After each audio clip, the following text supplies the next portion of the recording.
duam vërtet të ruajmë kushtetutën, e ruajmë për gjëra thelbësore.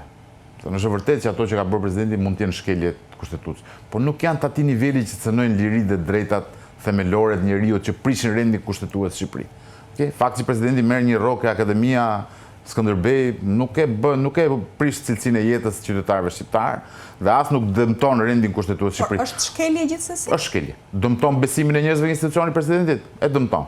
Po këtu duhet të kthehemi dhe të bëjmë pyetjen tjetër, sa besim kemi ne ke institucionin e presidentit të Republikës? Se me këtë lloj presidenti nuk mund të pretendosh të kesh besim ke institucioni i presidentit.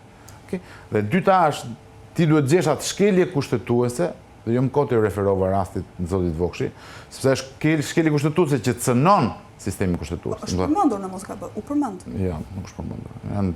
Është akademia, janë pagat që ka marrë nga Çibademi. Përse atëherë opozita nuk e... Po sepse po nëse është vërtet shkelje rënde kushtetutës? Po është shkelje rënde kushtetutës. Dëgjoni, kemi sot që flasim, kemi një zonjë që i ka mbaruar mandati në 10 orë të vitit që kaloi që është zonja Zaçe, dhe kemi një zonjë tjetër që është zonja Bete që ka mbaruar mandatin 25 prill të këtij viti. Do të kemi 2 gjyqtarë gjykatës kushtetuese që janë jashtë mandatit tyre, në cilin në një shtet normal do të ishin